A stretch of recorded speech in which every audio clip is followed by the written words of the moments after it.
चलो आज की क्लास में स्टार्ट कर रहे हैं डिफ्रैक्शन ऑफ लाइट।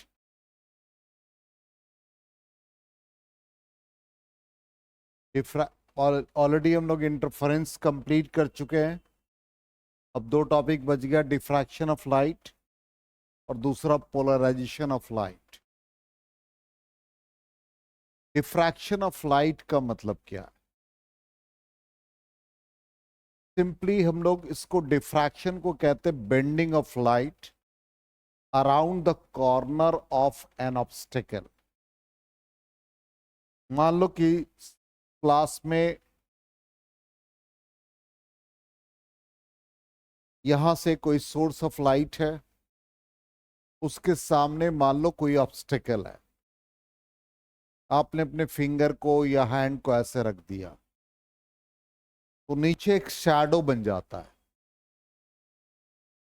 जैसे एक एग्जाम्पल दे रहे हैं, कहीं सोर्स ऑफ लाइट है और वो सोर्स ऑफ लाइट यहां कहीं पर है। यहां से लाइट इल्यूमिनेट्स हुआ और यहां पे एक स्लीट को रख दिया, तो ये जो लाइट यहां से चला ऑब्स्टिकल से, तो ये लाइट, ये ऑब्स्टिकल का थिकनेस ज्यादा होगा तो लाइट का एब्जॉर्प्शन होगा, कुछ रिफ्लेक्शन होगा, कुछ का रिफ्रैक्शन होगा। लेकिन जो लाइट इसके कॉर्नर से पास कर रहा है, ये लाइट बेंड हो जा रहा है। यहां से भी कॉर्नर से जा रहा है, ये लाइट बेंड हो जा रहा है। तो ये ऑब्स्टिकल के कारण से यहां पर एक शैडो बनेगा, यहां एक शैडो बन जाता है और यहां पे इल्यूमिनेशन देता, मतलब जो लाइट मिल रहा है यहां भी इल्यूमिनेशन। अब ऐसा हो जाए कि ऑब्स्टिकल इस तरह से हो जाए, बीच में कुछ पोर्शन खाली छोड़ दिया। अब यहां से सोर्स ऑफ लाइट, ये लाइट तो अनडिविडेड निकल गया, लेकिन जो सोर्स यहां से जो लाइट बेंड किया इस कॉर्नर से और इस कॉर्नर से, तो ये लाइट डिफ्रैक्टेड कहलाएगा। इसको डिफ्रैक्टेड बीम कह सकते हैं, डिफ्रैक्टेड बीम। अब इसको कंपेयर करो साउंड से। इस क्लासरूम में हम हैं, लेक्चर दे रहे हैं, बगल के क्लासरूम में या ऑफिस में कोई बैठा हुआ है, विंडो क्लोज है, डोर क्लोज है, फिर भी उसको मेरी आवाज सुनाई दे रही है। रीजन, कहीं वेंटिलेटर खुला होगा, ये साउंड प्रूफ क्लास नहीं है, तो वहां से जो वेंटिलेटर से जो हमारा साउंड वेव निकला, जो हमने बोला लेक्चर में, वो साउंड वेव उस कॉर्नर से या उस ऑब्स्टिकल से बेंड हो गया और उसको हमारी आवाज सुनाई दे दी बिना हमको देखे हुए, तो उसको हम डिफ्रैक्शन ऑफ साउंड वेव कहेंगे। उसी तरह से लाइट है। अब लाइट के सामने, मान लो सनलाइट के सामने एक तुम रुमाल को रख दो, तो देखोगे कि रुमाल में जो ब्लॉक्स बने हुए रहते हैं, हेड्स बने रहते हैं या ग्रिड बना रहता है स्क्वायर शेप का, वो नजर आने लगेगा। इसका मतलब लाइट क्या हो रहा है? डिफ्रैक्ट हो। तो उसी को हम लोग कहते हैं bending of light around the corner of an obstacle. इसी का नाम है डिफ्रैक्शन ऑफ लाइट। अब इसी को पिक्चर से हमने दिखाने की कोशिश करी है। तो ये the phenomenon of bending of light around the corners of an obstacle or aperture of the size of the wavelength of the light is called diffraction. Yes, simply the phenomenon of bending of light around the corner of an obstacle. अब यहां पर पहला condition, यहां से ये source of light जिसका wavelength lambda है, जो रेड कलर से हमने रिप्रेजेंट किया, और जो बी दिखाया है वो हमारा स्लीट का साइज है। वो साइज काफी बड़ा है, इसका मतलब इतना बड़ा होल है और उसे लाइट पास कर रहा है। इसका मतलब जो साइज ऑफ द स्लीट है वेवलेंथ ऑफ द लाइट से काफी बड़ा, तो लाइट सारा पास कर जाएगा। तो सारा पास करने पर हमको स्क्रीन पर क्या मिलेगा? Uniform distribution. कहीं कोई लाइट डिफ्रैक्ट नहीं हुआ, लाइट का कहीं बेंडिंग नहीं हुआ, यूनिफॉर्म डिस्ट्रीब्यूशन हो गया। कब? Size of the slit is much larger than wavelength of the light used. दूसरा कंडीशन ये लिखा है, size of slit is very large as compare to wavelength of the light use. दूसरा कंडीशन है कि अब साइज ऑफ द स्लीट देखो क्या बी छोटा है wavelength of the incident light, तब इस कंडीशन में नॉन यूनिफॉर्म डिस्ट्रीब्यूशन होगा। जहां ऑब्स्टेकल है उधर शैडो बनेगा और जहां ऑब्स्टेकल नहीं है वहां ब्राइटर होगा। तो इस तरह से हम लोगों को पैटर्न मिलेगा और फाइनली ऐसा पैटर्न मिल गया। देख लो यहां पर ब्राइट मिला, उसके बाद क्या मिलने लगेगा? डार्क मिलने लगेगा। इसको हम लोग क्या कहते हैं? Non uniform distribution. समझ में आ गया? क्लियर? और इसमें क्या हुआ? यूनिफॉर्म। रीजन क्या है? Size of the slit is compare to the wavelength of the light, या और कम करेंगे तो उसी तरह से नॉन यूनिफॉर्म डिस्ट्रीब्यूशन आएगा। समझ में आ गया? इसके लिए डिफ्रैक्शन के लिए कंडीशन क्या है कि साइज ऑफ द स्लीट कम हो वेवलेंथ से, या size of the slit comparable हो wavelength of the light used. Clear? अब डिफ्रैक्शन के बेसिकली दो टाइप है। एक टाइप को फ्रेस्नेल्स ने फाइंड किया, इसलिए नाम पड़ गया फ्रेस्नेल्स डिफ्रैक्शन।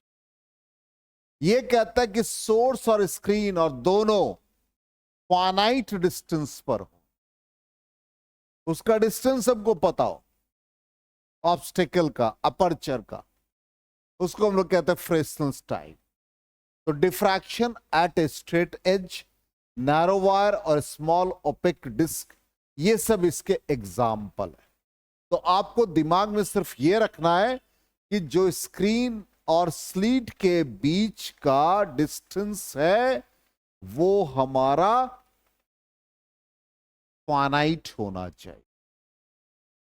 जिसका डिस्टेंस हमको पता हो तो जो डिफ्रैक्शन पैटर्न मिलता है उसको फ्रेस्नेल्स डिफ्रैक्शन।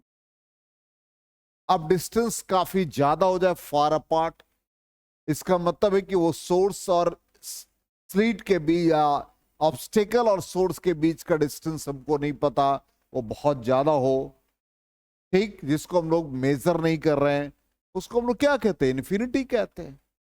इसका मतलब उस कंडीशन में जो डिफ्रैक्शन होगा उसका नाम बन जाता है फ्रॉनहोफर डिफ्रैक्शन। तो दूसरा बन गया फ्रॉनहोफर डिफ्रैक्शन। इसमें in this case both source and screen are effectively at infinite distance from the diffracting device. और इसका एग्जाम्पल है diffraction at a single slit, double slit and diffraction grating. तो यहां पर हमारे सिलेबस में है diffraction due to single slit या डिफ्रैक्शन एट सिंगल स्लीट। और ये दो डबल स्लीट और डिफ्रैक्शन ग्रेटिंग ये सब ग्रेजुएशन ऑनर्स स्टैंडर्ड में है। तो हम लोगों को diffraction due to single slit जानना है। एक स्लीट हम लोग यूज करेंगे और हमारा स्लीट और ऑब्स्टेकल और सोर्स के बीच का डिस्टेंस क्या होना चाहिए? इनफाइनाइट। इनफाइनाइट का मतलब parallel beam of light incident हो। और पैरेलल कहां से मिलेगा? प्लेन वेव फ्रंट से। क्योंकि अब तो हम वेव के फॉर्म में पढ़ रहे हैं, रे के फॉर्म में तो नहीं पढ़ रहे हैं, इसलिए हम लोगों को इन्फिनिटी के लिए क्या था?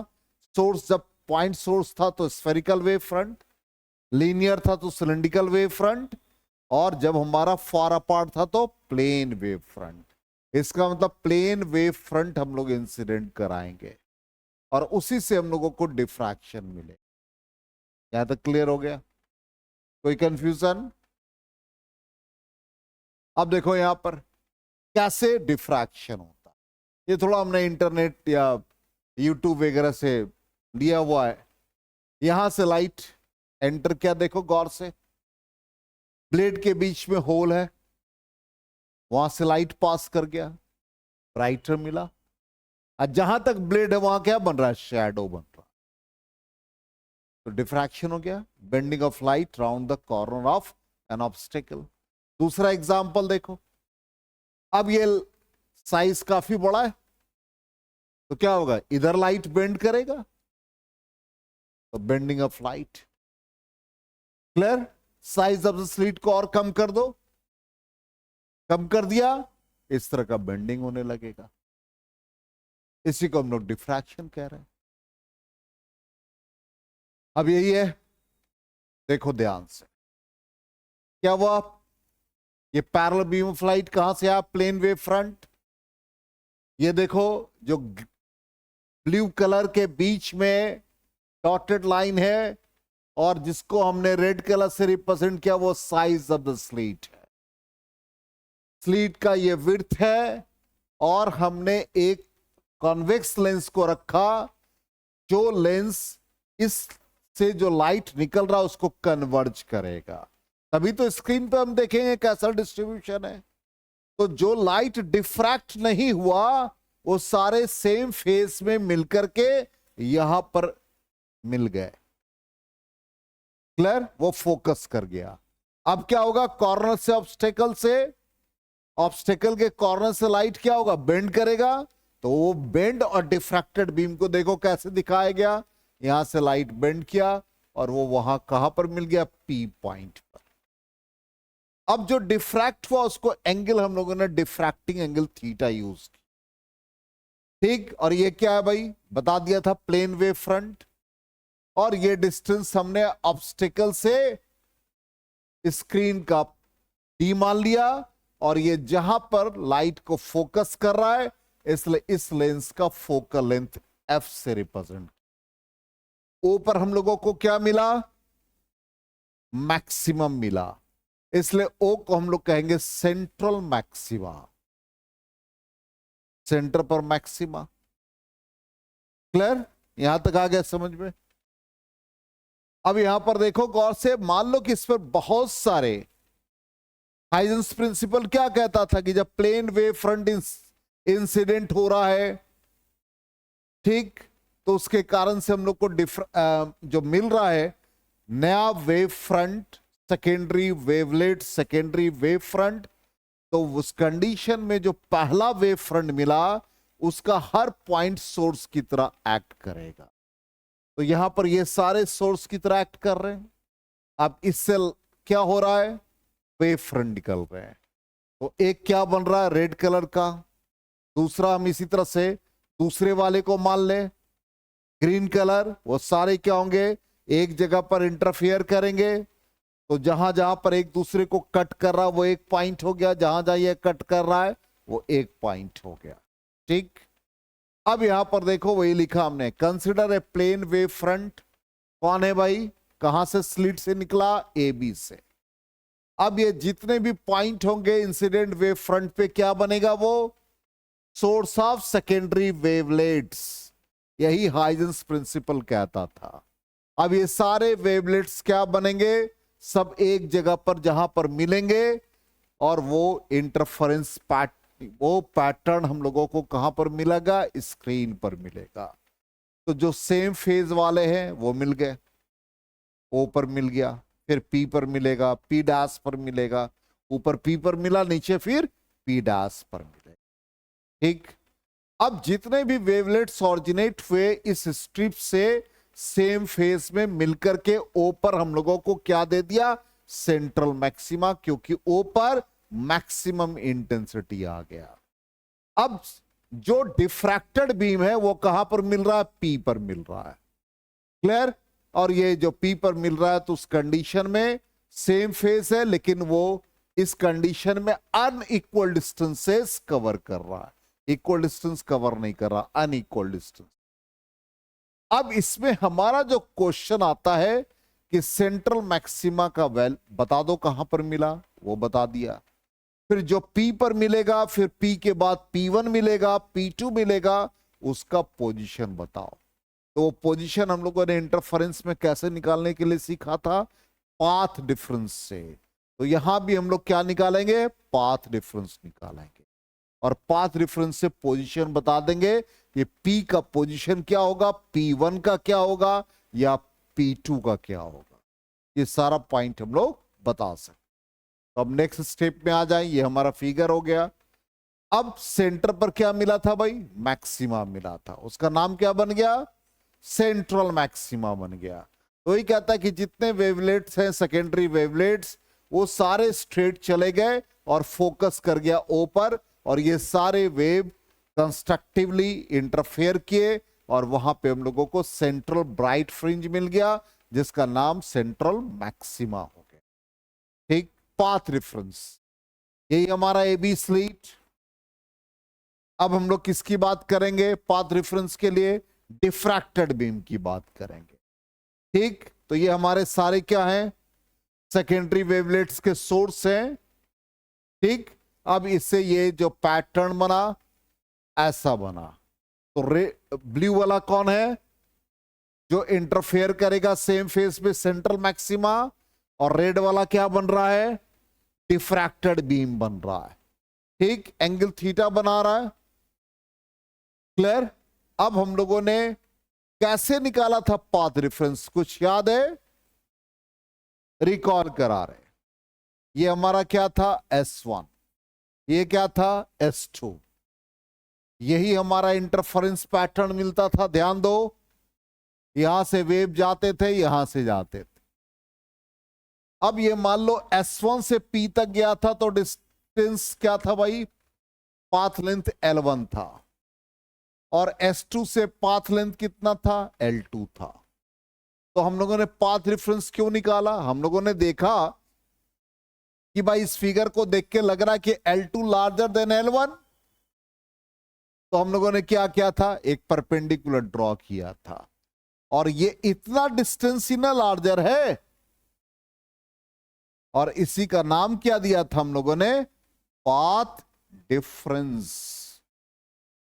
तो यहां भी क्या करेंगे, देख लो, यहां से एक परपेंडिकुलर ड्रॉ करेंगे, और इस परपेंडिकुलर ड्रॉ का नाम क्या बन गया, N। Size of the slit D है।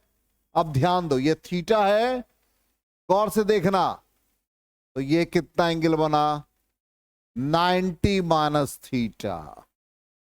ये 90 डिग्री, तो ये कितना बन जाएगा, थीटा बन जाएगा।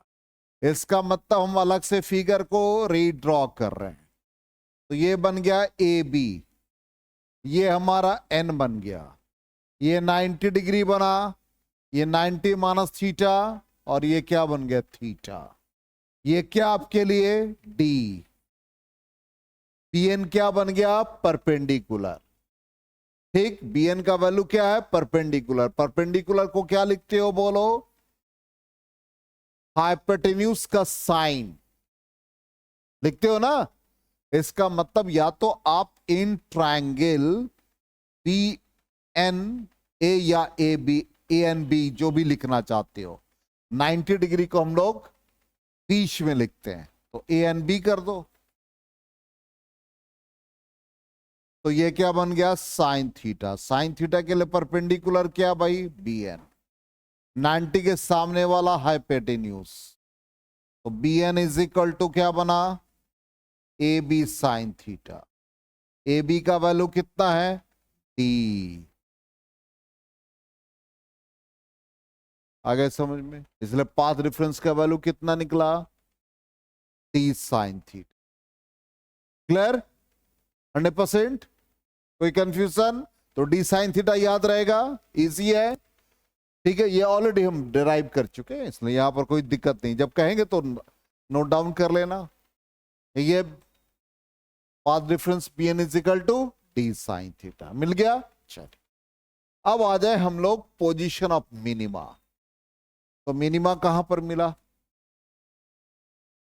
P पर मिला था फिगर के अकॉर्डिंग। क्लियर, तो हम लोग को सेंट्रल मैक्सिमा मिला। अब इंटरफेरेंस वाले पार्ट में आ जाओ। कंस्ट्रक्टिव इंटरफेरेंस के लिए क्या था, N लेमडा। डिस्ट्रक्टिव के लिए क्या था, 2N-1 लेमडा बाई 2। तो अब जो पोजीशन मिलेगा वो कहां पर मिलेगा, लेमडा पर मिलेगा। तो पहला एंगल हम लोग जो ले लें वो क्या ले लें, θ1। पाथ रेफरेंस क्या हो गया, d sin थीटा। तो d तो वही रहेगा, तो पहला position d sin θ1 is equal to 1 into lambda, और दूसरा क्या बनेगा, d sin θ2 is equal to 2 lambda, 3 lambda, 4 lambda, 5 lambda, n lambda. ठीक, स्क्रीन पर बना पाथ डिफरेंस कितना है, lambda. Clear. First dark fringe क्या बना, d sin θ1 is equal to 1 lambda. दूसरा कहां पर बनेगा, अरे n लेमडा है ना, तो n का वैल्यू 1 डाला तो पहला मिल गया, दूसरा कहां मिलेगा 2 पर, 2 lambda, d sin θ2 is equal to 2 lambda. इसी तरह से third d sin θ is 3 is equal to 3 lambda, और n नेथ डार्क फ्रिंज कहां पर मिला, d sin θn is equal to n lambda. Clear, आ गया यहां तक समझ में। ये कहां पर मिला, पोजीशन ऑफ मिनिमा, कौन सा, P पॉइंट। अब P के बाद क्या मिलेगा, मैक्सिमा मिलेगा। सेंटर पर एक मैक्सिमा मिला, फिर बीच मिनिमा, फिर मैक्सिमा। ठीक, तो सेंटर पर मैक्सिमा मिल गया, उसके बाद जो मैक्सिमा मिलेगा उसका नाम क्या कहलाएगा, वो सेंटर पर जो मिला वो तो प्राइमरी वैल्यू है, तो उसके बाद जो मिलेगा उसका नाम सेकेंडरी हो जाएगा। इसलिए हम लोग उसका नाम क्या देंगे, पोजीशन ऑफ सेकेंडरी मैक्सिमा। आगे नाम समझ में। अब इससे हम लोगों ने क्या निकाल लिया, देखो ध्यान से, क्या रिजल्ट आ गया, बोलो। ये कंडीशन आ गया ना, d sin theta is equal to n lambda, इसको n लगा दो, थीटा n। तो अब sin theta n is equal to n lambda by D, और एंगल जब स्मॉलर होता है तो क्या बता रखा था, sin theta n approximately theta n इन रेडियन, तो theta n is equal to क्या बन गया, n लेमडा बाई डी। आगे समझ में, यही लिखा है। ठीक, आगे समझ में। ये छोटा पार्ट है, इसका डेरिवेशन बहुत शॉर्टकट है। चलो, तो अब नेक्स्ट आ जाए पोजीशन ऑफ सेकेंडरी मैक्सिमा। ठीक, अब सेकेंडरी मैक्सिमा कहां पर मिलेगा बताओ, वो इंटरफेरेंस में कहां मिला था, एन लेमडा, फिर लेमडा में क्या ऐड किया था, लेमडा बाई 2, इसमें लेमडा में लेमडा बाई 2 ऐड कर देंगे, तो क्या फॉर्मूला बन जाएगा, 2n प्लस 1 लेमडा बाई 2। ठीक, तो यहां पर लेमडा प्लस लेमडा बाई 2, तो फर्स्ट ब्राइट क्या बन गया, 3/2 लेमडा। ठीक, दूसरा क्या बनेगा, 5 लेमडा, तीसरा 7/2, 5/2 बन गया, तीसरा क्या बनेगा 7/2। इसी तरह से 2n plus 1 lambda by 2। n का वैल्यू 0 से हम लोग स्टार्ट, मतलब पहला n का वैल्यू 1 डालेंगे, फिर 2 डालेंगे, इस तरह से। तो यहां भी वैसे ही कंडीशन आ गया, d sin theta n dash is equal to क्या बना, 2n प्लस 1 लेमडा बाई 2। तो sin theta n dash is equal to 2n plus 1 lambda by 2d, और ये स्मॉलर होगा तो किसके बराबर, थीटा एन डैश के बराबर। तो theta N dash is equal to 2n plus 1 lambda by 2d। आ गए समझ में क्लियरली 100%। तो ये हमारा डिफ्रैक्शन वाला पार्ट कंप्लीट हुआ। अब इसमें विड्थ पूछेगा सेंट्रल मैक्सिमा का। तो लीनियर विड्थ ही पूछता और एंगुलर विड्थ भी, यही है ना, यही पूरा मैक्सिमा का विड्थ हो गया। तो ये x है, इसका मतलब पूरा मैक्सिमा का विड्थ क्या कहलाएगा, 2x कहलाएगा। तो फिगर के अकॉर्डिंग क्या देख रहे हो, थीटा इज इक्वल टू क्या लिख सकते हो, x बाई डी, क्योंकि tan थीटा यूज करेंगे। ठीक, तो थीटा इज इक्वल टू क्या बन गया, x बाई डी। तो वो कितने पर मिला था, बोलो। अरे एंगुलर विड्थ क्या सिखाया था, भूल गए, कॉपी में देखो, theta n is equal to n lambda by d बताया था, याद है। तो थीटा इज इक्वल टू 1 में डालोगे तो क्या बन जाएगा, लेमडा बाई डी। इसका मतलब ये टोटल कितना बनेगा, 2 थीटा बनेगा। इसका मतलब एंगुलर विड्थ क्या होगा, ट्वाइस 2 लेमडा बाई डी। अब ये पूरा हमारा लीनियर विड्थ बन गया, ये 2x। अब हम लोग जानते theta is equal to arc by radius, तो x बाई डी, तो x is equal to theta into d. Clear. तो यहां पर पूरा विड्थ कितना है, 2x। ये हो गया, थीटा का वैल्यू डाल दो, और ये d कितने के बराबर ले रहे हैं, फोकल लेंथ किसका, कॉन्वेक्स लेंस का। अब थीटा का वैल्यू डाल दो, थीटा का वैल्यू कितना है, लेमडा बाई डी है। क्या बन गया, f के फॉर्म में रखो, या 2f थीटा लिख दो, और या यहां पर f को कैपिटल D भी कर सकते हो, तो ये फॉर्म आ जाएगा।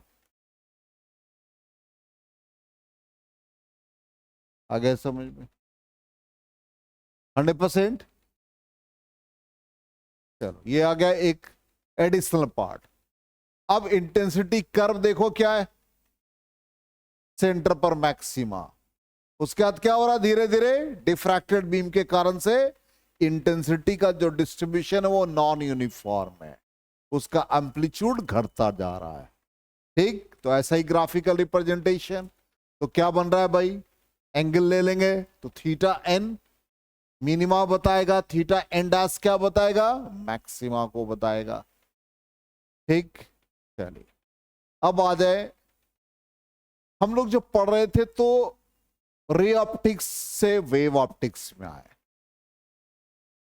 तो सोर्स ऑफ लाइट को हम लोगों ने लीनियर सोर्स माना, या सिंपली कह सकते हैं कि जो लाइट कहीं सोर्स से ऑरिजिनेट हो रहा है वो पार्टिकल नेचर का है, वेव नेचर का है।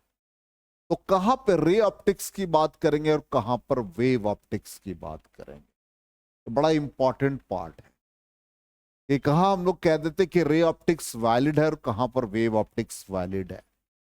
ये बहुत इंपॉर्टेंट सेगमेंट है, ध्यान दोगे। कहता है कि जब पैरेलल बीम ऑफ लाइट जिसका वेवलेंथ लेमडा है, वो जब किसी अपर्चर से किसी ऑब्स्टिकल से पास कर रहा है, ऑब्स्टिकल जिसमें size of the slit small D लिया, और वो डिफ्रैक्ट हो रहा है, तो डिफ्रैक्शन को हम लोगों ने लीनियर विड्थ को क्या लिखा, x के बराबर। और इस x का फॉर्मूला क्या बना, d लेमडा बाई टी। ठीक, अब मेरी बात को ध्यान से सुन, यही लीनियर विड्थ बना। अब हम इमेजिन कर लें कि x का वैल्यू यदि स्मॉल होगा तो रे ऑप्टिक्स वैलिड होगा। x का मतलब स्प्रेडिंग नहीं होगा, डिफ्रैक्शन नहीं होगा यदि x का वैल्यू काफी कम आ जाए। ठीक, लाल जाएगा तो क्या होगा, डिफ्रैक्शन होगा। अब देखते हैं कि वैल्यू कम कैसे आता है। हम इमेजिन कर लें कि size of the slit 10 millimetre है, और वेवलेंथ हम विजिबल स्पेक्ट्रम में कोई भी वैल्यू ले लें, लेमडा ले लेते हैं। 600 नैनोमीटर। स्क्रीन और स्लीट के बीच का डिस्टेंस कैपिटल डी ले लेते हैं, 3 मीटर। अब ये वैल्यू इसमें डालते हैं, डी का वैल्यू डाल दिया 3, लेमडा डाल दिया 600, 10 टू द पावर -9। डिवीजन में डाल दिया small d, 10 into 10 to power -3। ये कितना आ गया? काफी कम है, स्प्रेड नहीं हो रहा है, इसका मतलब लाइट पास कर जा रहा है। रे ऑप्टिक्स क्या होगा? वैलिड हो जाए। समझ में आ गया? क्लियर? तो ये कंडीशन सब हम लोगों को दिमाग में रखना है कि लीनियर स्प्रेडिंग स्मॉलर है तो रे ऑप्टिक्स वैलिड है, लीनियर विड्थ ज्यादा है तो स्प्रेडिंग ज्यादा हुआ तो रे ऑप्टिक्स वैलिड नहीं होगा। आई बात समझ में? चलो अब लास्ट टॉपिक है, एक डिस्टेंस है, इसको फ्रेस्नेस ने फाइंड किया था। इसको हम लोग कहते हैं फ्रेस्नेस डिस्टेंस। ये क्या कहता है कि जैसे स्क्रीन और स्लीट के बीच का जो डिस्टेंस है वो साइज ऑफ द स्लीट के बराबर हो जाए। तो फ्रेस्नेस ने बताया, इसलिए कहता है कि भाई मेरा नाम फ्रेस्नेस डिस्टेंस रख दो। तो फॉर्मूला हमारे पास क्या है, जल्दी से बता दो। x इक्वल टू,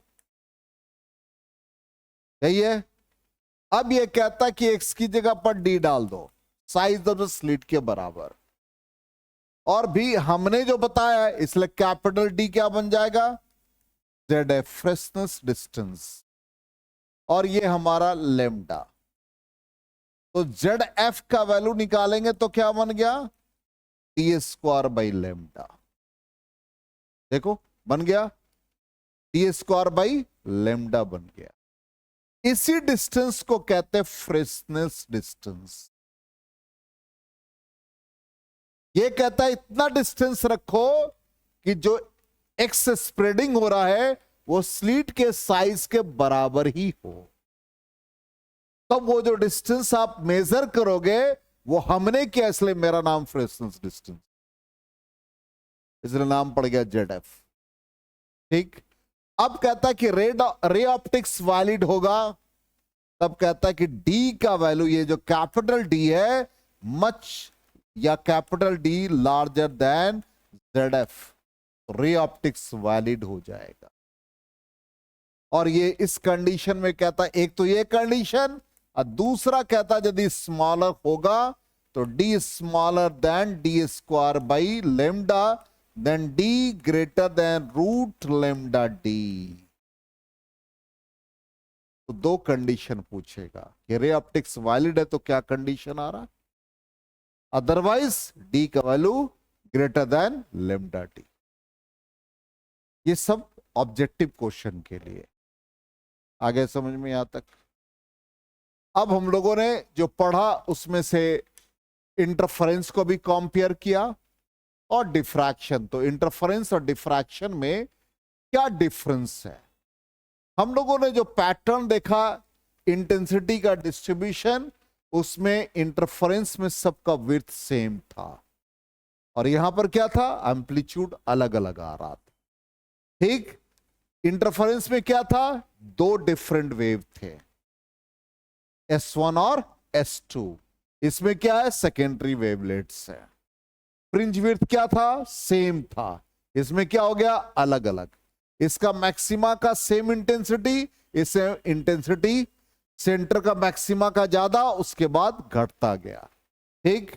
और यहां पर मैक्सिमा और मिनिमा के बीच एक गुड कॉन्ट्रास्ट था, लेकिन यहां पर डिफ्रैक्शन में पुअर कॉन्ट्रास्ट मिलता है। जैसे जैसे दूर जाते जाते हैं उस कंडीशन में उसका इंटेंसिटी डिक्रीज करता जाता है। आगे समझ में? तो ये पूरा डिफ्रैक्शन ऑफ लाइट था, कंप्लीट हो गया। कल की क्लास में पोलराइजेशन ऑफ लाइट है, वो कंप्लीट थियोरेटिकल है। कल खत्म हो जाए वेव ऑप्टिक्स।